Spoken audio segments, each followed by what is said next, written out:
సజీవుడివై, జీవాధిపతివై, సర్వశక్తిమంతుడివై మా మధ్య నువ్వు దిగి వచ్చినందుకు మీకు స్తోత్రాలు. అడుగడుగున అనేక మహిమను, అడుగడుగున నీ ప్రభావాన్ని మాకు కనపరుచుకున్నందుకు నీకు 2 వందనాలు.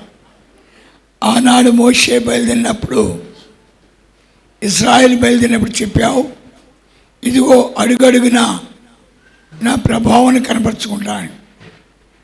కనుక నేడు దినాన్న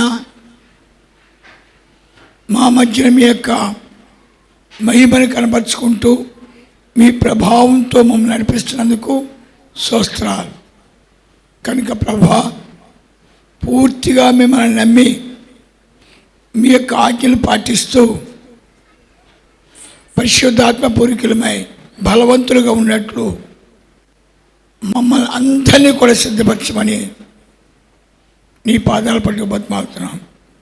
ఎందుకంటే ఈ యొక్క సంఘం బయలుదేరినప్పుడు చెప్పావు, చెట్టు కింద ఉండగా చెప్పావు, నా ఆత్మవర్షాన్ని కురిపిస్తాను, ప్రచండ అగ్నితో నింపుతానని. అది నేటి కాలానికి నువ్వు సంసిద్ధపరిచినందుకు స్తోత్రాలు. కనుక నీ ఆత్మ లేకుండా, నీ శక్తి లేకుండా కట్టలు పాటించలేరు అయా, జీవితాన్ని జీవించలేరు. ఈ లోకంలో శాపాన్ని జయించలేరు, పాపాన్ని జయించలేరు. కనుక నీ ఆత్మ ఎక్కడైతే ఉందో అక్కడ పాప విమోచన పొందుతారు, శాప విమోచన పొందుతారు, శక్తిని పొందుతారు, మహిమతో నిలబడతారు. అట్టి కృప అందరికీ దయచేయమని నీ ప్రేమ గల పాదాలు సమర్పిస్తూ యేసు నామమున బతిమాలి వేడుచున్నాం తండ్రి. ఆమేన్. హల్లెలూయా, హల్లెలూయా, హల్లెలూయా. ముందర కొన్ని విషయాలు నేను మీకు బయలుపరచాలండి. అదేంటంటే, హోలీ ల్యాండ్ సిద్ధపరుస్తున్న సమయంలో ఆ యొక్క 5 మండపాలు కట్టిన తర్వాత నాకు కళ వచ్చిందండి. ఆ కళ ఏంటంటే, తత్మా పని వేరే వాళ్ళు వచ్చి పూజ చేస్తారని. కానీ దాన్ని పూజ చేయాలని ఎంతో ప్రయాసపడుతున్నామండి, ఎంతో ప్రార్థన చేస్తున్నాం, పూర్తి అవ్వట్లేదు. దీని వెనకాల రాజకుమార్ గారు అంతులేని కృషి చేస్తున్నారు, అయినా కానీ పని పూర్తి అవ్వట్లేదు. ఎక్కడైనా తప్పు ఆలోచన తీసుకున్నామా, దేవుని ఆజ్ఞను మీరామా అంటే ప్రవచనం కోసం ఎదురు చూస్తున్నాం, దర్శనాల కోసం ఎదురు చూస్తున్నాం, వాక్ కోసం ఎదురు చూస్తున్నాం. రాస్తాడు, రాయటం కూడా రాయట్లేదు. అంచేత దాని గురించి మీ ప్రార్థనలో జ్ఞాపకం చేసుకోండి. దాన్ని పూజ చేయాలని వేరే వాళ్ళు పూజ చేస్తారని చెప్పాడు. అలాగే నేను చినగొలపాలెం మౌన ప్రార్థనకి వెళ్ళినప్పుడు మోటవారం పిన్ను వచ్చి అడిగింది, బాబా ఇక్కడ స్థలం ఉంది, ఈ స్థలంలో చిన్న మందిరం కట్టు బాబా అని. కాదని చెప్పానండి. మళ్ళీ 2వ వారం వెళ్ళినప్పటికీ మళ్ళీ పట్టుకుందండి. రోజు వారానికి అక్కడ సుమారుగా 5 రోజులు ఉండేవాడిని. రోజు సాయంత్రం రాగానే ప్రతిరోజు మీటింగ్ జరిగేది. ఆ మీటింగ్ అవగానే మొదలుపెట్టేది. అలా 2 వారాలు 3 వారాలు అయిన తర్వాత సరేలే పిన్ని కడదాంలే అన్నానండి. అన్నట్లుగానే 7 వారాలు పూర్తి అవ్వకుండా ఆ మందిరము కట్టడం జరిగిందండి. అయితే గొప్ప విచిత్రం ఏంటంటే, ఆ మందిరము కట్ని గాడించి భయంకర కలహాలతో ఆ మందిరం కొనసాగించబడుతుందండి. ఆ మందిరంలో ఉండేది 10 కుటుంబాలే. ఫస్ట్ దానికి మల్లిని ఏర్పరచుకున్నాడు దేవుడు. ఈ మల్లి అన్నవాడు మీకు తెలుసు కదండి, మామిడి చెట్టు మీద ఉంటాడు. వీడు మామిడి చెట్టు మీద కూర్చున్నాడు. తర్వాత మోహన్ రావు గారు వచ్చారు దానికి. అయితే సుమారుగా 20 సంవత్సరాల నుంచి కొనసాగించబడుతుంది, కానీ కుదిరలేదు. అయితే దానికి ముందు ఒక అద్భుతమైన విషయం జరిగింది. మా తాతయ్య గారు వచ్చి, ఒరే అబ్బాయి, మందిరం ఎక్కడ కట్టమంటావు అని అడిగాడు. నేను పలానా స్థలం అని చెప్పాను. నేను మా తాతయ్య గారు కూడా మా మామయ్య గారు అబ్బాయి ఇచ్చేయండి, ఆడు పరమచుంట్రోడు, ఆడు అలాగే చేశాడు, అడిగేం చదువుకోవచ్చు, దద్దమ్మ అక్కడ కాదు పలానా చోటని కట్టమని కట్టేశారు. వాళ్ళు కంప్లీట్ దోణలు కట్టుకున్నారు, దాంట్లో మందిరం పడిపోయిందండి. మళ్ళీ మా మామయ్య గారు అబ్బాయి ఒక మందిరం కట్టాడండి. అందులో ఈగల దోమలు తప్ప మనుషులు ఎవరు వెళ్ళరండి.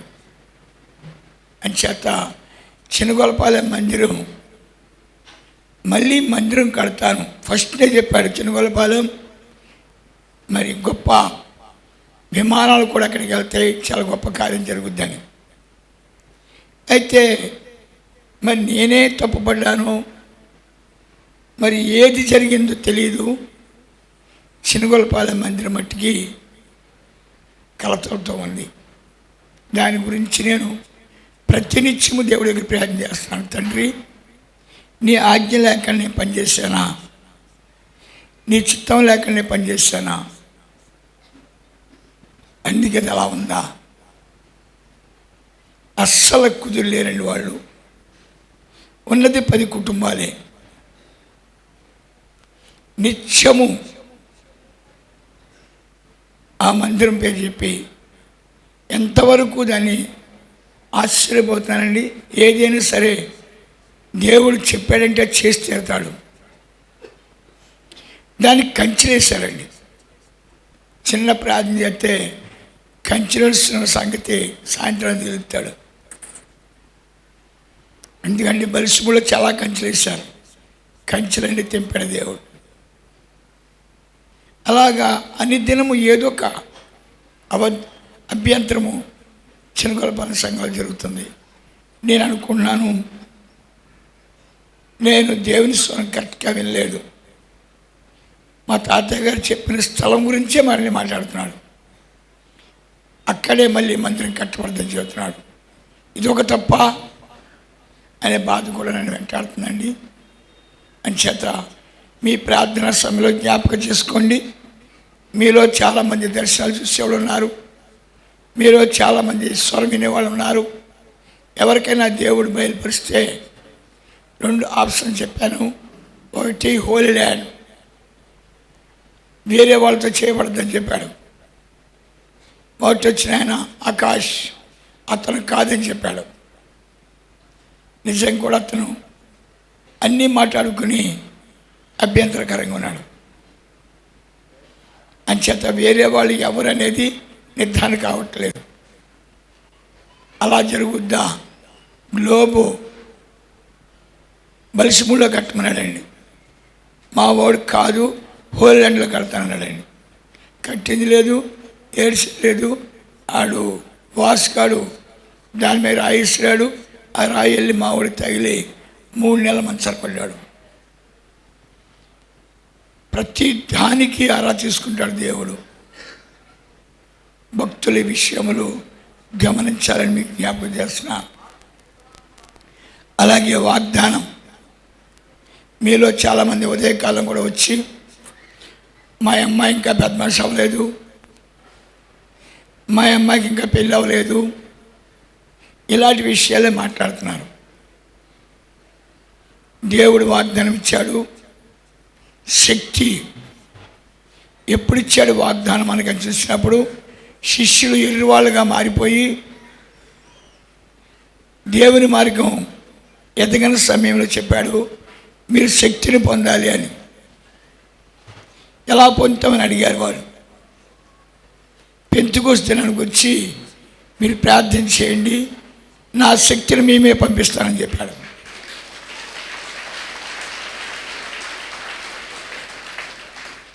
ఈ రోజున మనకు కూడా అదే చెప్పాడండి. మీరు ఏది ప్రార్థన చేసినా పరిశుద్ధాత్మ వస్తే ఇక దేనికి ప్రార్థన చేయలేరు. మీలో ఉన్న పరిశుద్ధాత్మడే నిత్యము ప్రార్థన చేస్తూ ఉంటాడు. చూద్దాం మనకు సరండి. యోహాను 16:27 మీరు నన్ను ప్రేమించి నేను దేవుని యొద్ద నుండి బయలుదేరి వచ్చితినని. చప్పట్లు కొట్టండి, గట్టి కొట్టాలి.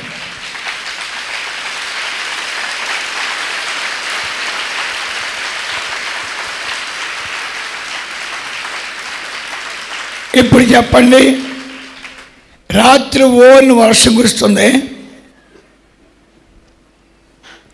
వర్షాన్ని ఎవరైనా ఆపగలమండి? ఒక్క మాట అన్నాడు, అయిపోతున్నా పోయా వర్షం, వంటలు అయిపోతున్నా పోయా. వర్షంలోనే వంటలు ప్రారంభించాం, కార్యక్రమం జరిగిస్తామన్నాడు. ఇదిగో ఇప్పుడు ఎండను పంపించాడు.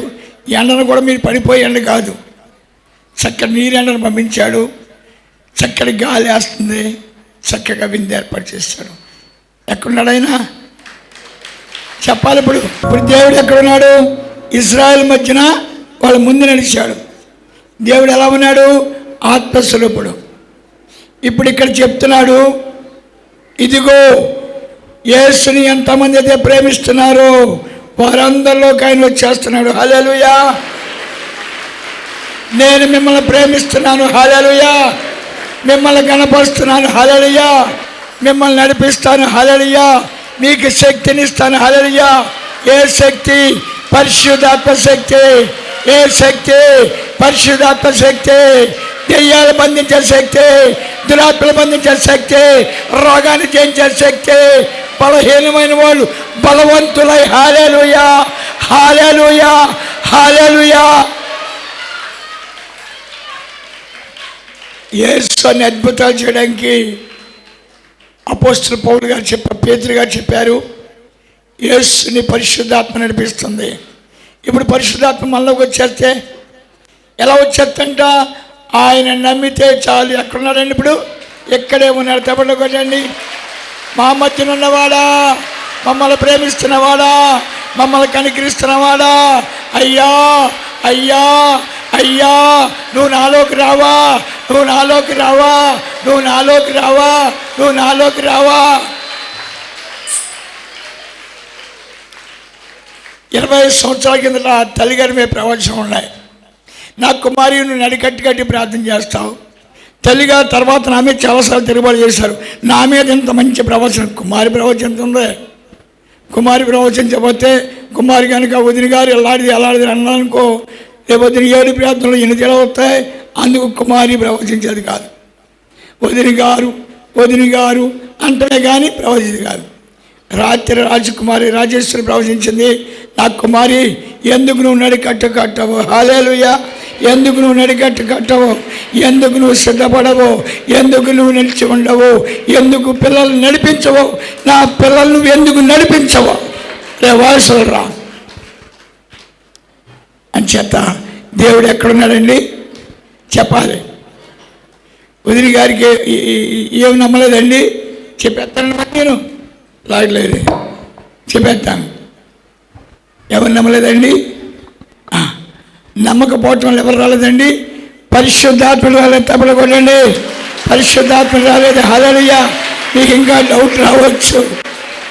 యేసు ప్రభు వారు 30 సంవత్సరాల వయసు వచ్చేదాకా వాళ్ళ అమ్మకి వంకాయ కూర, వాళ్ళ అమ్మకేమో కరివేపాకులు, వాళ్ళ అమ్మకి గోంగూర చిటికిలాగి ఇలాగ చేస్తూ ఉండేవాడు యేసయ్య. మన దేవుడు అని కొలుతున్నాయన. అంతే ఆయన బాప్టిజం తీసుకున్నాడు. 16 వచనం అందించా రావాలి. 16 వచనం.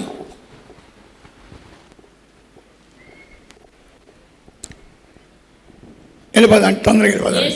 యేసు బాప్టిజం పొందిన వెంటనే నీళ్ళలో నుండి ఒడ్డునకు వచ్చెను.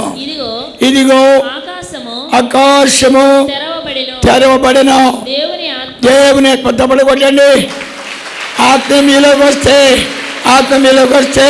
30 సంవత్సరాలు పనిచేయని వాడు, 30 సంవత్సరాలు తల్లి చోటున్నవాడు పరిశుద్ధాత్మ రాగానే హల్లెలూయా పరిశుద్ధాత్మతో ఉపవాసం చేశాడు, పరిశుద్ధాత్మతో అద్భుతాలు చేశాడు, పరిశుద్ధాత్మ సూచికలు చేశాడు, పరిశుద్ధాత్మ చేశాడు. అట్టి పరిశుద్ధాత్మ, అట్టి పరిశుద్ధాత్మ, అట్టి పరిశుద్ధాత్మ ఇప్పుడు మీలోకి వస్తుంది చూడండి. మీరు శక్తిని పొందినా చూడండి, మీరు బలాన్ని పొందినా చూడండి, మీరు మహిమను పొందినా చూడండి.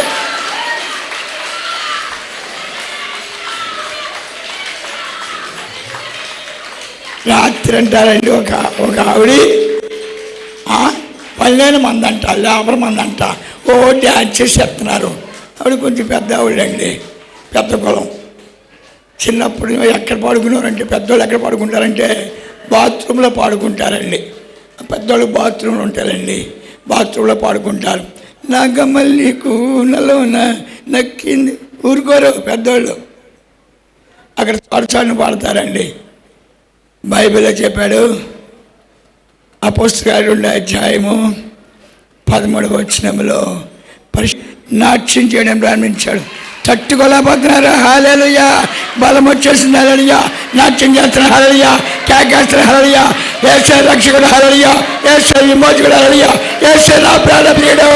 యేసే యేసే యేసులోకి వచ్చాడు, యేసులోకి వచ్చాడు, యేసులోకి వచ్చాడు, యేసులోకి వచ్చాడు. నాకు భయం లేదు, నాకు భయం లేదు, నాకు భయం లేదు అని చెప్తా. యేసు పరిశుద్ధాత్మ శక్తి వచ్చినప్పుడు మనిషి సంతోషంతో నిండిపోయి బలం వచ్చేసి మనిషి నాట్యం చేస్తూ ఉంటాడు, ఎర్రి కేకలేస్తూ ఉంటాడు. ఫస్ట్ టైం యేసు చనిపోయిన తర్వాత అపోస్తలుల కార్యాలు 2వ అధ్యాయంలో మనం విషయాన్ని చూసాం.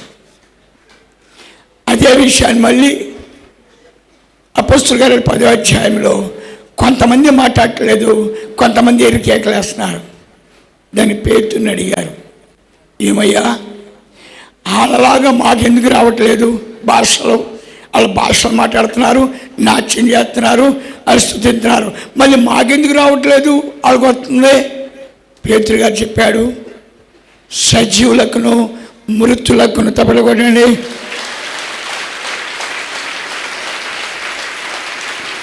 సజీవులకు హల్లెలూయా, సజ్జులకు ఏమవుతుందంటే పరిశుద్ధాత్మ వస్తుంది. హల్లెలూయా, మృతులకు పరిశుద్ధాత్మ రాదంటే హల్లెలూయా, మృతులకు పరిశుద్ధాత్మ రాదంటే హల్లెలూయా, మృతులకు సంతోషం రాదంటే హల్లెలూయా, మృతులకు ఆనందం రాదంటే హల్లెలూయా, మృతులు ఆనందించలేరట, మృతులు సంతోషించలేరట. అందుకు సజీవులు ఎప్పుడైతే పరిశుద్ధాత్మ వచ్చిందో మరణపు ముళ్ళు విరిచేయబడింది. ఏమిచ్చేయబడుతుందండి? మరణపు ముళ్ళు. హల్లెలూయా, మరణపు ముళ్ళు విరిచేయబడింది. హల్లెలూయా. ఒక చిలకని మందిరంలో పెట్టాం, రోజు జాంకాయ పెడుతున్నాం, రోజు యాపిల్కాయ పెడుతున్నాం, ఇంకా కొంచెం టిఫిన్ కూడా చేస్తాండి. అప్పుడు మా ఇంట్లో ఉండేది చిలక, టిఫిన్ కూడా చేస్తాండి. ఇది ఒక రోజు తిన్నంగుండగా మా వాడు చిలక ఏం చేస్తుందని చెప్పి తలుపు తీసాడండి. త్వరగా వెళ్ళిపోయిందండి. ఆగితే యాపిల్కాయలు అక్కడ వదిలేసిందండి, జాంకాయ అక్కడ వదిలేసిందండి, లైట్గా టిఫిన్ పెట్టాం, టిఫిన్ అక్కడ వదిలేసిందండి, తురిగిమని వెళ్ళిపోయిందండి. నేను అన్నాను, ఏరా తలుపు ఎందుకు తీసేవారా అంటే, అసలు ఏం చేస్తుందో చూద్దామని. ఎక్కడికి వెళ్ళిపోయిందండి? పక్కన చెట్టు మీకు వెళ్ళి నీ శనదులు పోయిందిరా. ఎవరు శని? నేను ఎక్కడ పెట్టాను? పంజరంలో పెట్టాను. సాతాను ఎక్కడ పెట్టింది?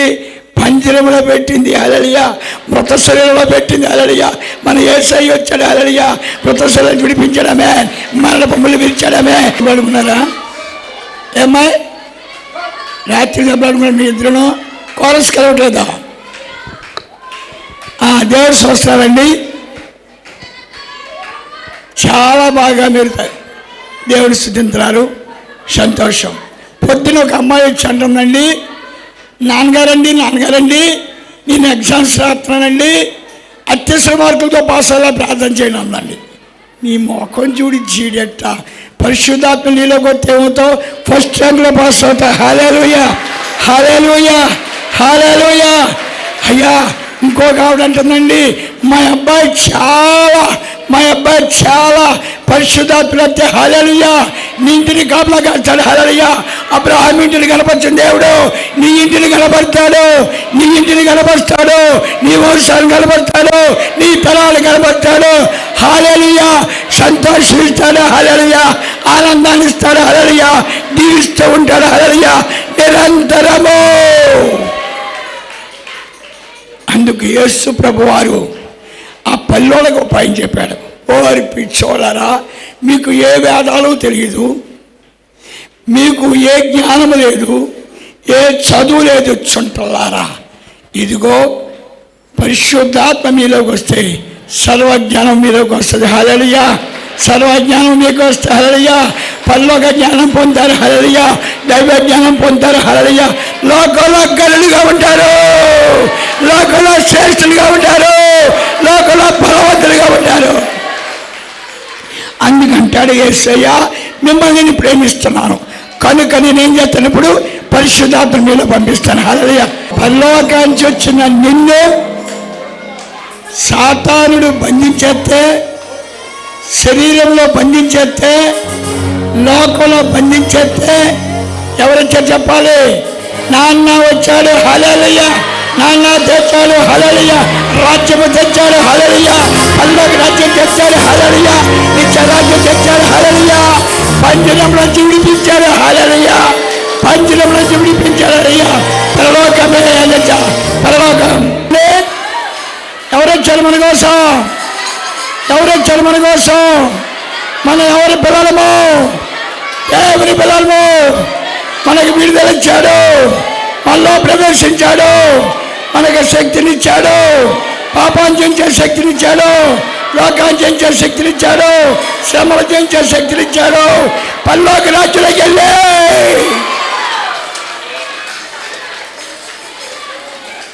యెరూషలేములో ఉన్న వాళ్ళ సజీవులు. అందుకే దేవుడు తీర్పు చెప్పాడు, ఇదిగో మృతులకు సజీవులకు తీర్పరని. ఇదిగో మీలోనే ప్రవేశిస్తున్నాను, మీలోనే ప్రవేశిస్తున్నాను.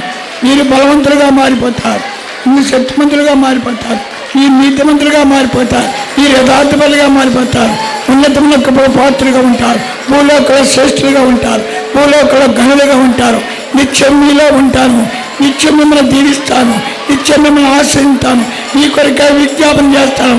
గొప్ప విజయాలు, గొప్ప విజయాలు, మీ గృహాల విజయాలు, మీ బిడ్డల విజయాలు. విజయమే విజయము, సమస్తము విజయమే, సమస్తము విజయమే, సమస్తము విజయమే. ప్రార్థన చేసుకున్నామని.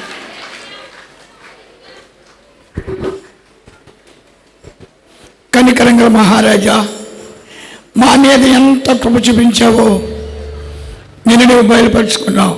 అవును బాబు, మాకు పరిశుద్ధాత్మని ఇచ్చావు. ఆనాడు శిష్యులు చెప్పావు, మీరు పెంతుకొస్తున్నానికి వెళ్ళండి, నేను అక్కడికి వస్తాను, మీలో ప్రవేశిస్తానని చెప్పావు. ఇదిగో ఈ 7 దినాలు ఉపవాసాలు పడించావు. నేను చెప్పావు అందరికీ ఆత్మనిస్తానని.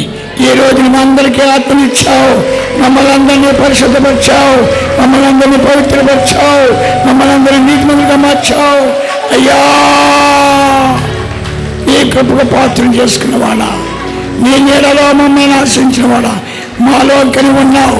మాకు భయం లేదు, మాకు చింత లేదు, మాకు దుఃఖము లేదు, మాకు రోగం లేదు. నువ్వు మాలో ఉన్నావు. సంతోషమే మాకు, ఇక మాకు సంతోషమే. ఇక మేము విడుదల పొందాము, ఇక మేము విడుదల పొందాము. నిత్యానంద భద్రత ఉంటాం, నిత్య సంతోషంగా ఉంటాం. ఆమేన్. ప్రార్థన చేసుకున్నామని.